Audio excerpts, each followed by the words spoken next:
Assalamualaikum warahmatullahi wabarakatuh. Baiklah, di sini kami akan menjelaskan tugas proyek UTS. Sebelumnya, terima kasih kami ucapkan kepada Bapak Sadam Al-Aziz, SPD MPD, selaku dosen pengampu mata kuliah basis data yang telah memberikan tugas proyek ini kepada kami. Sebelumnya, perkenalkan kami dari kelompok 1 yang beranggotakan 1. Febrilia Ayu Safira dengan NIM 200290014. Yang kedua ada Fitria Maharani dengan NIM 200290058. Yang ketiga, saya sendiri, Nadia Fitri Nurza dengan NIM 200290068. Dan yang keempat ada Siti Elvina Anggraini dengan NIM 200290143. Baiklah, kita langsung saja masuk pada soal nomor 3. Diketahui sebuah perusahaan dengan informasi sebagai berikut. Perusahaan terbagi atas beberapa departemen. Setiap departemen memiliki nama, nomor yang unik, dan karyawan yang bekerja pada perusahaan tersebut. Departemen mengontrol beberapa proyek yang masing-masing proyek tersebut memiliki nama, nomor yang unik, dan lokasi. Informasi karyawan yang disimpan adalah nama, nomor karyawan, alamat, jenis kelamin, tanggal lahir, dan gaji. Gaji itu terdiri atas gaji pokok ditambah tunjangan dikurang pajak. Perusahaan juga menyimpan informasi dari tanggungan setiap karyawan. Data yang disimpan adalah nama, jenis kelamin, tanggal lahir, dan hubungan dengan karyawan. Berdasarkan informasi di atas, tentukan A. Entitas, entitas lemah, dan entitas asosiatif. B. Atribut kunci, atribut komposit, dan atribut turunan. C. Buatlah ER diagram kasus di atas. Nah, untuk menjawab soal ini, kita akan menggunakan aplikasi Microsoft Visio. Baiklah, langsung saja kita buka aplikasinya. Di sini kita pilih New, kemudian kita pilih Change Database Notation. Nah, kira-kira tampilannya seperti ini. Selanjutnya kita aktifkan terlebih dahulu grid-nya untuk memudahkan kita membuat ER diagram. Kemudian kita ubah tampilannya menjadi landscape. Nah, kita kembali ke soal. Yang pertama itu tentukan entitas. Sebelumnya kita harus tahu terlebih dahulu apa itu entitas. Entitas itu adalah segala sesuatu yang dapat digambarkan dari data. Nah, dari soal tadi kan ada sebuah perusahaan. Nah, di dalam perusahaan ini terdapat beberapa departemen. Nah, di dalam departemen ini juga memiliki karyawan. Nah, karyawan ini nantinya akan mengontrol beberapa proyek. Nah, selain itu juga karyawan memiliki tanggungan. Nah, berdasarkan soal ini, maka departemen, karyawan, proyek, dan juga tanggungan itulah yang dinamakan dengan entitas. Selanjutnya, entitas itu juga terdiri atas entitas lemah, entitas kuat, dan entitas asosiatif. Yang pertama itu ada entitas kuat. Entitas kuat adalah entitas yang tidak memiliki ketergantungan terhadap entitas lainnya. Artinya, entitas ini dapat berdiri sendiri. Nah, dari soal yang termasuk ke dalam entitas kuat adalah departemen, proyek, dan juga karyawan. Mengapa departemen, proyek, dan karyawan itu disebut dengan entitas kuat? Karena dia entitas ini berdiri sendiri dan tidak bergantung terhadap entitas lainnya. Kemudian yang kedua ada entitas lemah. Entitas lemah itu adalah entitas yang memiliki ketergantungan terhadap entitas lain dalam sebuah relasi. Nah, yang termasuk entitas lemah dalam soal ini yaitu tanggungan. Karena tanggungan ini bergantung kepada adanya karyawan. Jika karyawan ada, maka tanggungan juga ada. Sedangkan jika karyawan tidak ada, maka tanggungan juga tidak ada.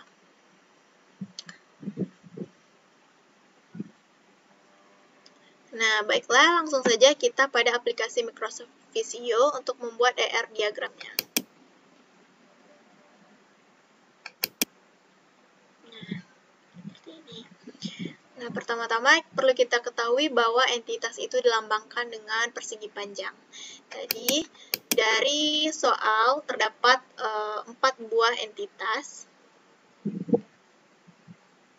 Nah, kita buat dulu 4 buah entitasnya.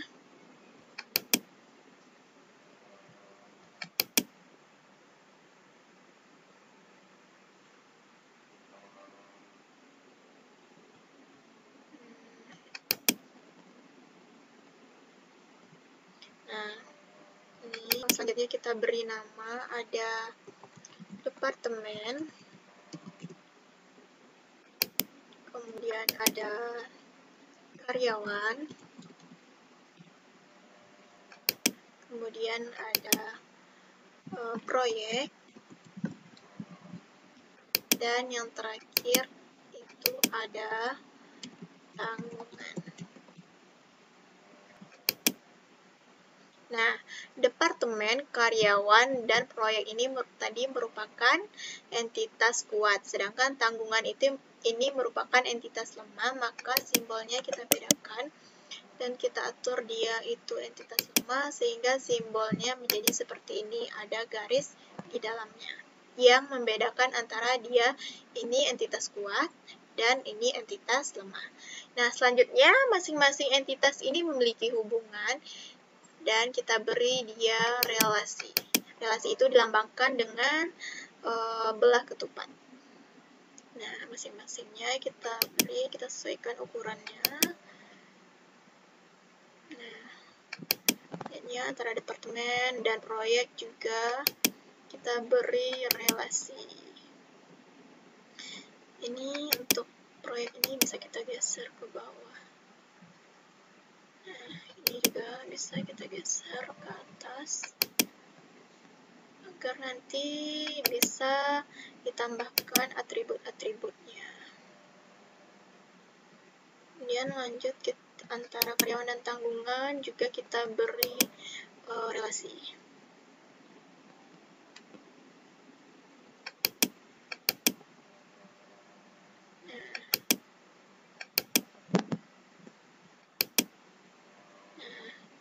Jika sudah, masing-masing relasi ini kita hubungkan dengan garis penghubung. Nah, seperti ini kita hubungkan di sini. Oke, di sini juga kita tambahkan garis penghubung.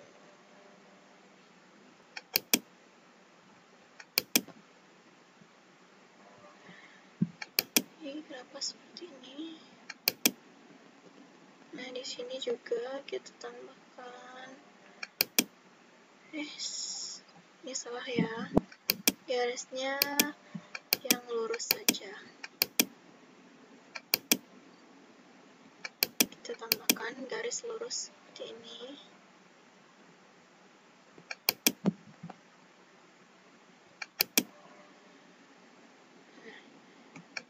Ini juga kita tambahkan garis. Nah, di sini juga kita tambahkan.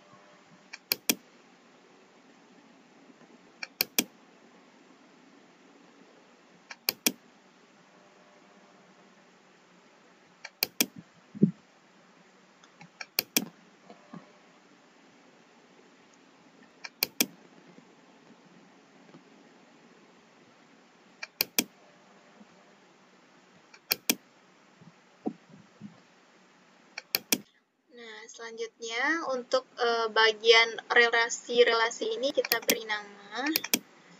Untuk relasi antara departemen dengan karyawan itu bisa kita beri nama relasi mempekerjakan. Artinya departemen itu mempekerjakan karyawan. Kemudian untuk relasi antara departemen dengan proyek bisa kita beri nama, itu relasinya mengontrol. Artinya departemen itu mengontrol proyek. Kemudian untuk relasi antara karyawan dengan tanggungan itu bisa kita beri nama dengan relasi memiliki. Jadi artinya karyawan itu memiliki tanggungan. Nah, untuk entitas proyek dengan tanggungan, karena dia tidak memiliki hubungan, maka tidak kita beri relasi.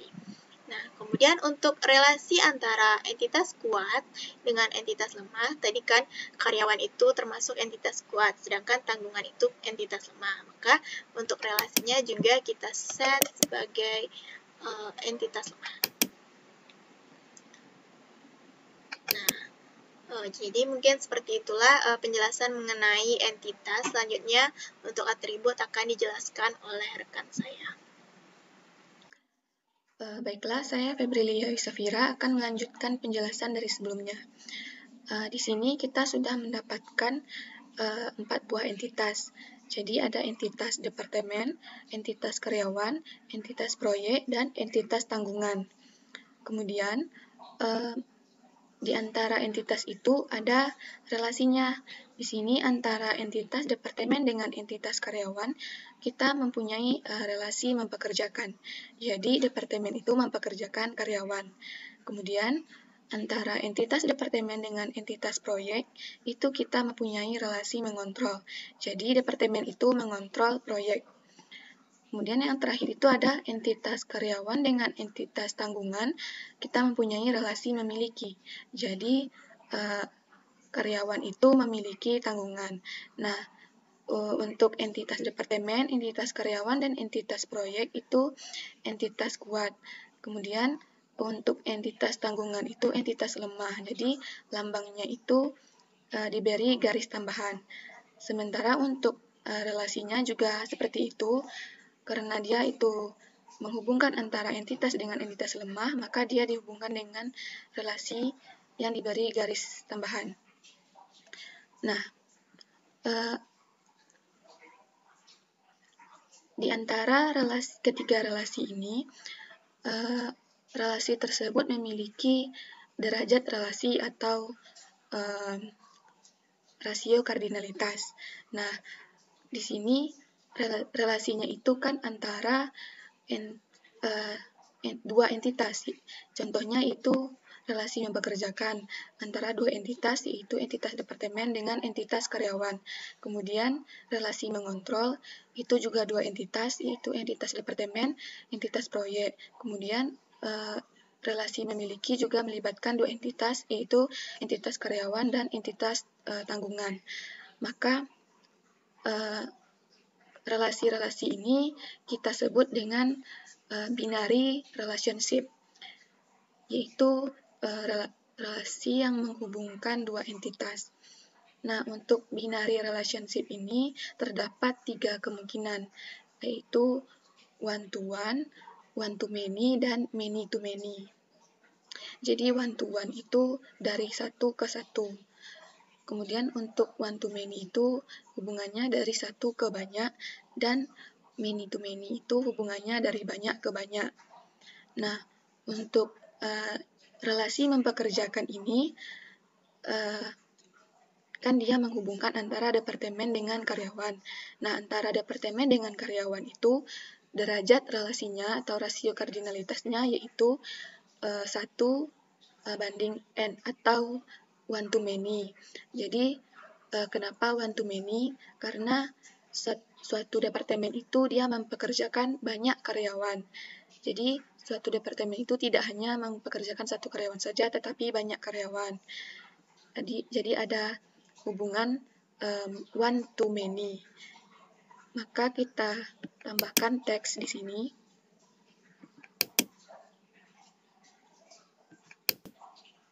Kita beri tanda 1.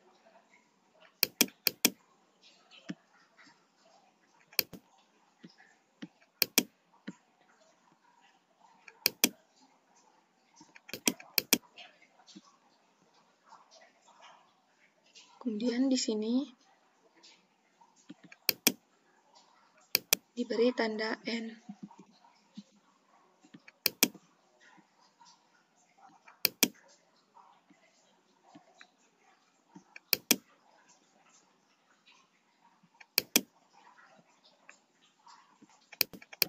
Jadi hubungannya untuk relasi mempekerjakan itu adalah antara departemen dengan karyawan itu derajat relasinya adalah one to many. Kemudian untuk relasi mengontrol ini antara entitas departemen dengan entitas proyek itu kita derajat relasinya itu sama, yaitu one to many juga. Jadi kenapa one to many? Karena suatu departemen itu mengontrol beberapa proyek. Nah, ini dapat kita lihat dari soalnya. Di sini katanya departemen itu mengontrol beberapa proyek. Nah, jadi hubungannya itu juga one to many. Maka kita tambahkan teks di sini.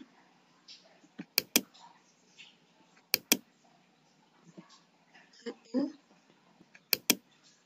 Dan di sininya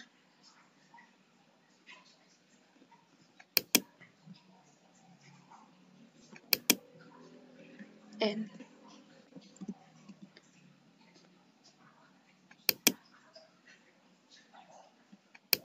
Nah, jadi departemen itu mengontrol beberapa proyek, maka derajat relasinya yaitu 1:n atau one to many.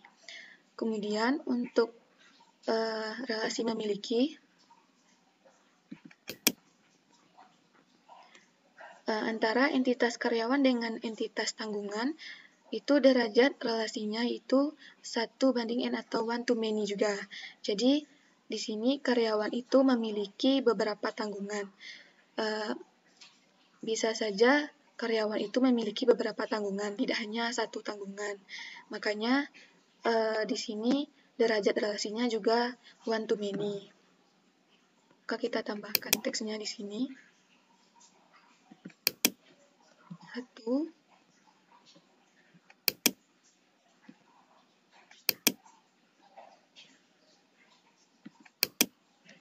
Dan di sininya N.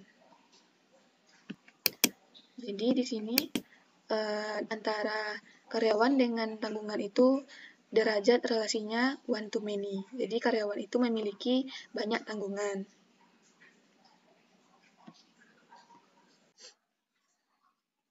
Selanjutnya kita masuk ke soal yang bagian B, yaitu atribut kunci, atribut komposit, dan atribut turunan.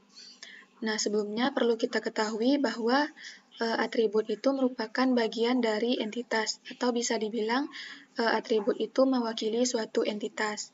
Nah, tadi kan ada entitas departemen, entitas proyek, entitas karyawan, dan entitas tanggungan. Nah, untuk entitas departemen, kita memiliki atribut nama, yaitu nama departemen, kemudian nomor yang unik, yaitu nomor departemen.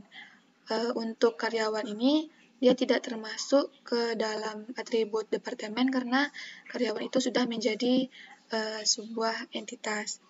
Kemudian untuk entitas proyek itu kita memiliki atribut nama, yaitu nama proyek, nomor yang unik, yaitu nomor proyek, dan lokasi. Kemudian untuk entitas karyawan, kita memiliki atribut nama, yaitu nama karyawan, kemudian ada nomor karyawan, alamat, jenis kelamin, tanggal lahir, kemudian ada gaji. Nah, di sini gaji itu ada karena dia ada gaji pokok, tunjangan, dan pajak, maka di sini atributnya kita pakai atributnya itu ada gaji pokok, tunjangan, dan pajak. Kemudian untuk entitas tanggungan, itu kita memiliki atribut nama, yaitu nama tanggungan, jenis kelamin, tanggal lahir, dan hubungan dengan karyawan. Nah, kemudian kita kembali lagi ke bagian visio. Di sini untuk atribut itu kita menggunakan lambangnya itu kita menggunakan bentuk elips seperti ini. Jadi untuk atribut itu dilambangkan berbentuk elips.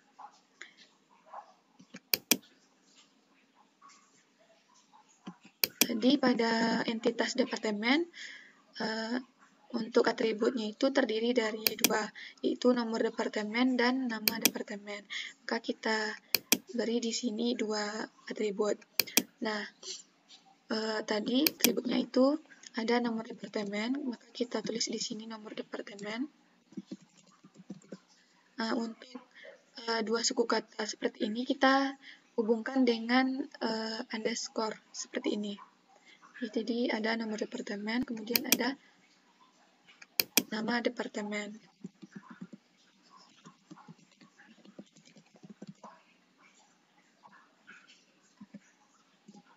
Nah, maka di sini untuk entitas departemen kita punya nomor departemen dan nama departemen. Nah, jadi ada dua atribut. Kemudian di sini kan tadi sudah kita ketahui kalau departemen itu dia entitas, dia itu bukan entitas lemah. Maka untuk entitas itu dia punya atribut kunci. Nah, atribut kunci itu merupakan atribut yang membedakan semua record dalam tabel secara unik. Nah, untuk entitas departemen itu atribut kuncinya yaitu nomor departemen. Kenapa nomor departemen ini disebut atribut kunci? Karena di setiap departemen itu dia tidak ada yang memiliki nomor yang sama. Jadi dia itu memiliki khas tersendiri di setiap departemen itu. Dia punya nomor yang unik.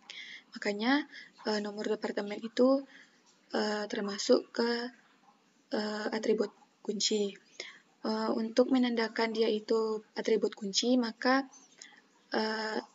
nomor departemen itu digaris bawahi. Jadi kita klik kanan, kemudian kita klik set primary key, maka akan diberi garis bawah seperti ini.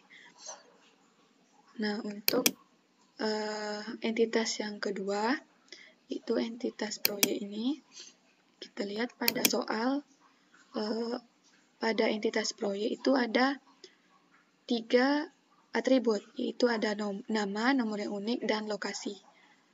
Nah, maka kita tambahkan di sini 3 atribut. 1, 2, 3.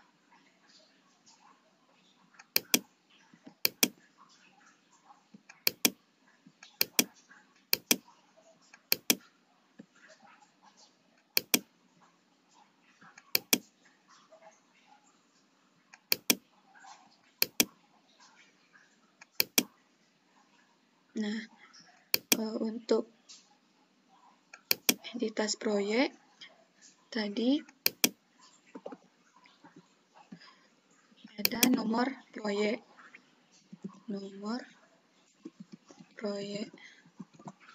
kemudian ada nama proyek, dan terakhir itu ada lokasi. Nah, tadi kan untuk proyek ini dia juga bukan entitas lemah, dia itu entitas yang kuat, jadi entitasnya itu memiliki atribut kunci. Nah, atribut kuncinya yaitu nomor proyek. Sama seperti tadi, jadi nomor proyek itu dia memiliki nomor yang unik, yang membedakan setiap record dalam tabel itu berbeda gitu.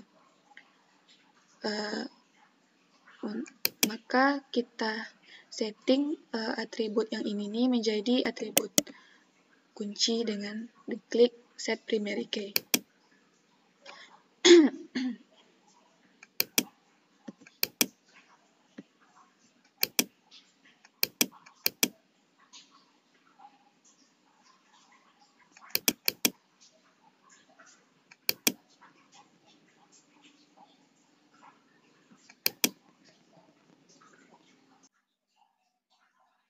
Selanjutnya untuk entitas karyawan, di sini ada atribut nama, nomor karyawan, alamat, jenis kelamin, tanggal lahir, gaji, dan gaji itu terdiri dari gaji pokok, tunjangan, dan pajak.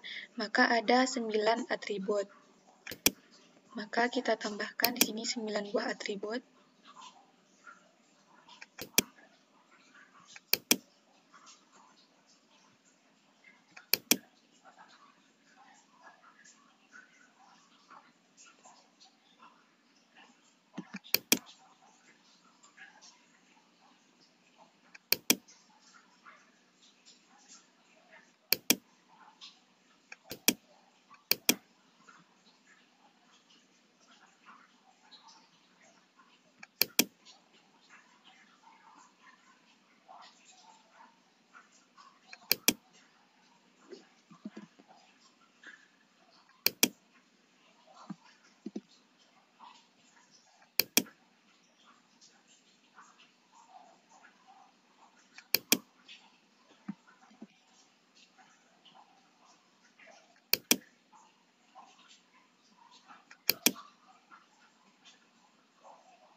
Karena ini terlalu ke tepi, maka bisa kita geser ke kiri.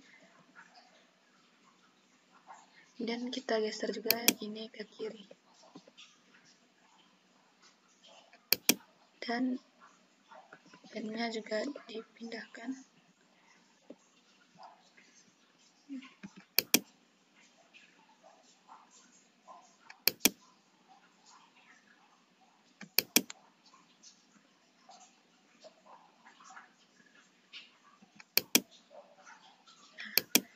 Tuh, 2, 3, 4, 5, 6, 7, 8, 9. Nah, di sini sudah ada 9 atribut. Nah, untuk yang pertama itu tadi ada nomor karyawan. Kemudian nama di sini nama karyawan.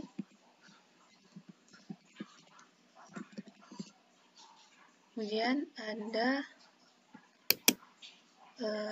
alamat, jenis kelamin, tanggal lahir, alamat, jenis kelamin,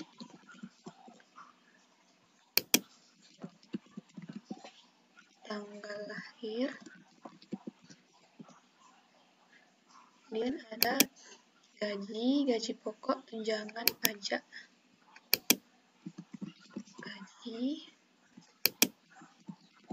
gaji pokok, tunjangan, dan pajak. Nah, di sini seperti sebelumnya itu untuk entitas karyawan, karena dia itu bukan entitas lemah, jadi dia itu punya atribut kunci. Nah, di sini atribut kuncinya itu nomor karyawan, karena dia itu punya nomor yang unik. Maka kita klik kanan dan kita set primary key. Maka dia akan di garis bawah seperti ini. Nah, jadi itu untuk entitas karyawan. Untuk ini belum digeser, ke ini kita rapikan dulu.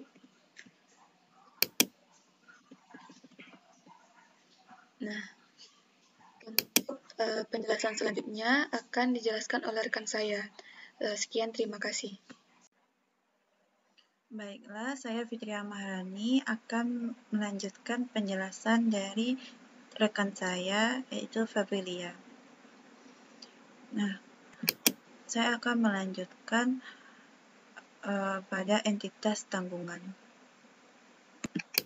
Untuk melihat apa saja atribut yang ada pada entitas tanggungan, kita bisa melihatnya pada poin yang keempat, yaitu perusahaan juga menyimpan informasi dari tanggungan setiap karyawan. Data yang disimpan adalah nama, jenis kelamin, tanggal lahir, dan hubungan dengan karyawan. Nah, di sini kita bisa mengetahui bahwa atribut tanggungan itu ada pada data yang disimpan, di mana data yang disimpan itu ada nama, jenis kelamin, tanggal lahir, dan hubungan dengan karyawan. Maka jumlah atribut pada tanggungan ada 4. Langsung saja kita buat atribut-atributnya.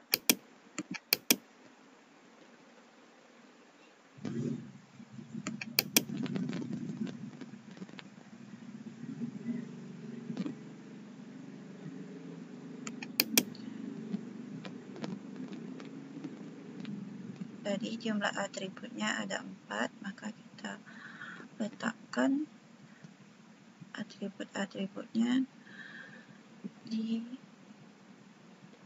tanggungan berjumlah 4.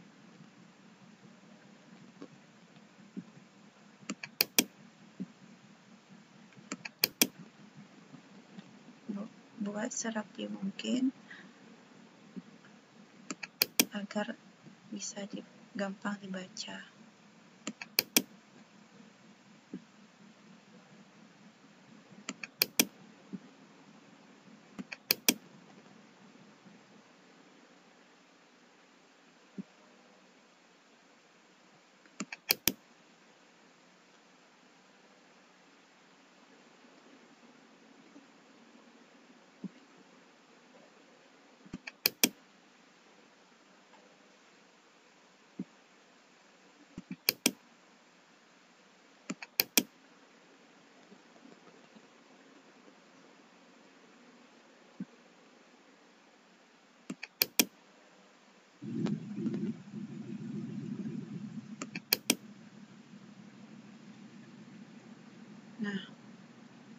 setelah meletakkan atribut yang berjumlah 4 ini, langsung saja kita bikin namanya. Pada atribut pertama itu ada nama, maka di sini kita bikin nama.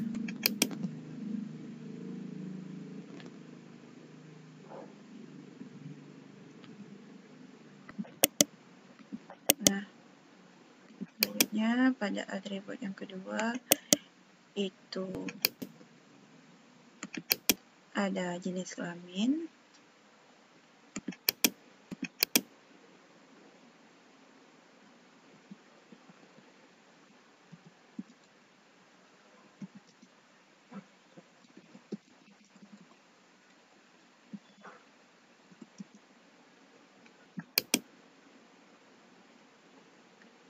di sini jangan lupa untuk memberi underscore di setiap penghubung katanya.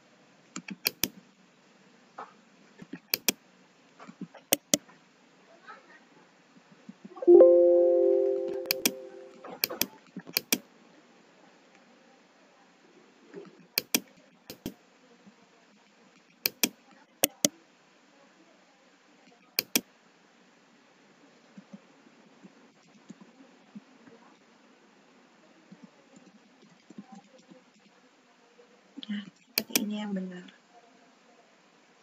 Selanjutnya, atribut yang ketiga yaitu tanggal lahir.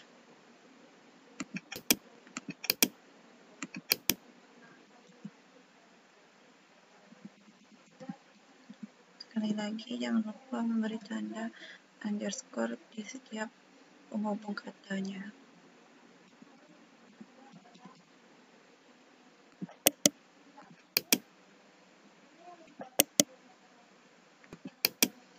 Dan yang terakhir, yaitu atributnya yaitu hubungan dengan karyawan.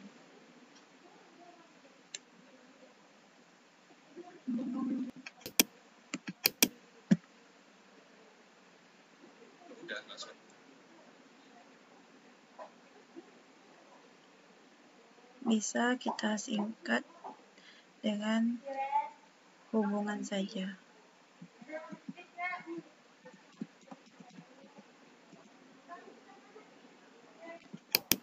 Nah, kita rapikan sekali lagi jaraknya.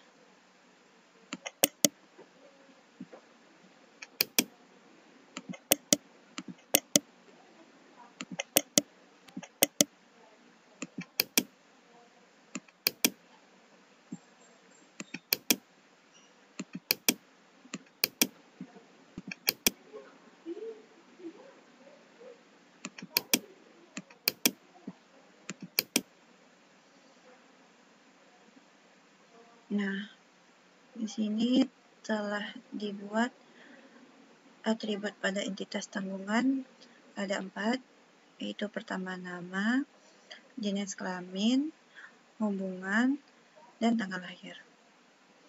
Nanti di nama ini akan ada atribut turunannya, yaitu nama depan dan nama belakang. Dan itu akan dijelaskan oleh rekan saya. Mungkin hanya sekian yang bisa saya sampaikan. Jika terdapat kesalahan atau pengucapan yang salah, saya mohon maaf. Dan selanjutnya akan disampaikan oleh rekan saya, yaitu Siti Elvina.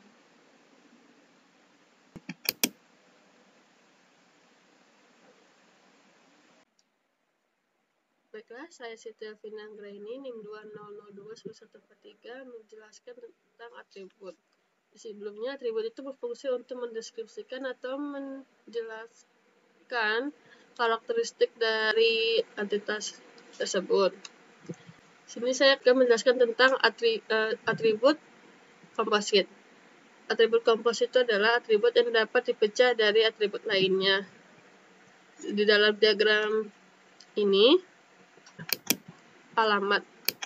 Alamat ini kita dapat pecahkan menjadi jalannya, kita mengetahui jalannya, kecamatannya, kabupatennya, kota, dan kode posnya. Ini kita buat atributnya, yaitu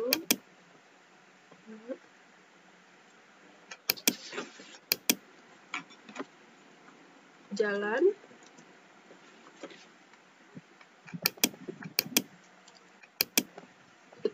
terus kita rapikan, terus kita buat juga alamat ini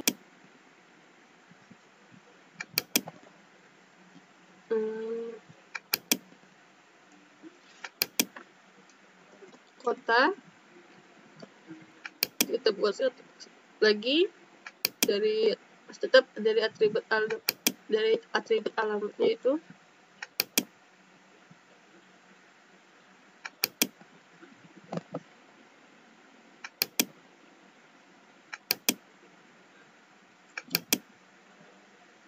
kita buat kode pos.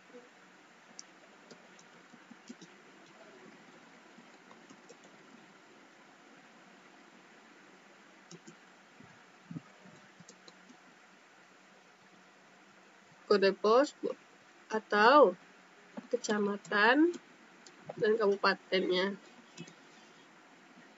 Kita buat kecamatan. Nah, di sini juga ada jenis kelamin itu kita bisa juga dibuat entitas kompositnya, yaitu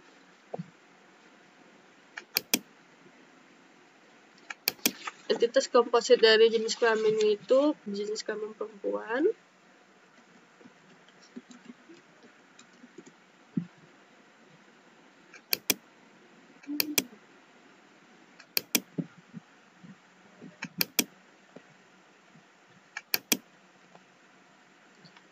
terus yang kedua atau laki-laki.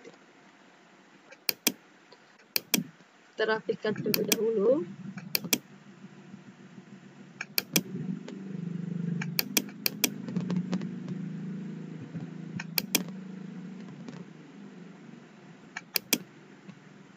Selanjutnya ada atribut nama karyawan. Karyawan ini bisa kita buat atribut kompositnya, yaitu nama depan dan nama belakang.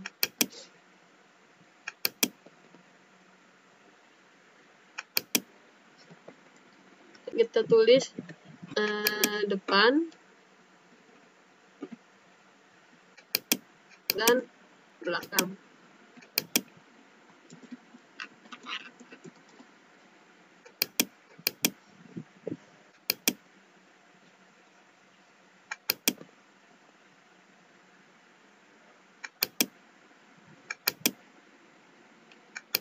Setelah itu kita rapikan terlebih dahulu. Nah, dari entitas karyawan ini, atribut kompositnya yaitu atribut alamat, jenis kelamin, dan nama karyawan. Selanjutnya, kita bahas yaitu atribut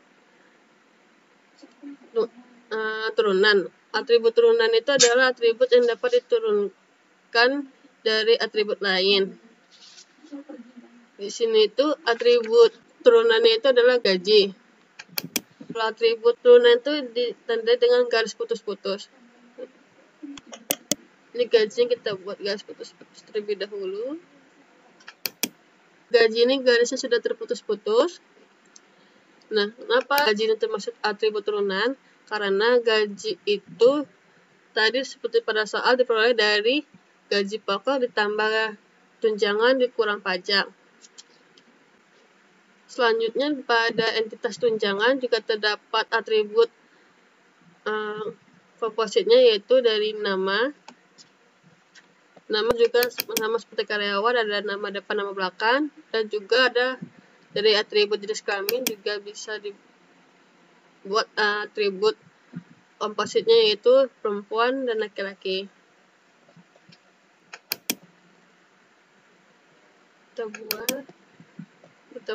Kita buat sama seperti yang tadi.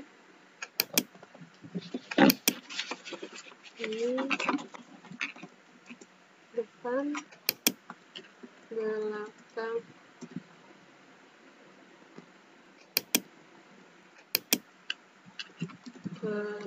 perempuan,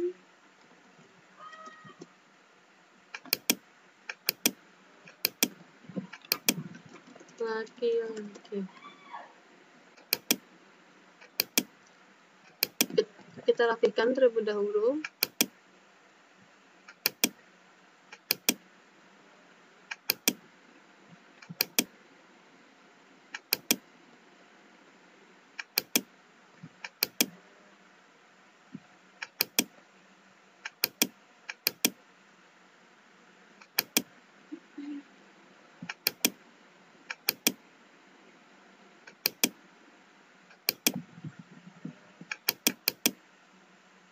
Selanjutnya ada atribut lokasi. Atribut lokasi itu termasuk atribut multivalue, yaitu atribut yang memiliki lebih dari satu nilai. Jadi kita klik kanan atribut ini, kita pilih set multivalue attribute. Nah, terdapat garis dalamnya. Apa lokasi termasuk atribut dari multivalue? Karena project ini dapat dikerjakan dari beberapa lokasi. Jadi kesimpulannya, entitas itu memiliki lebih dari satu atribut. Departemen memiliki atribut no departemen dan nama. Di sini nama departemen itu termasuk atribut kunci karena atribut kunci itu adalah atribut yang biasanya berbentuk angka dan numerik. Jadi seperti contoh tadi kayak nomor departemen, nomor proyek, sama nomor karyawan. Sedangkan kalau atribut komposit itu adalah atribut yang dapat dipecahkan dari atribut lain.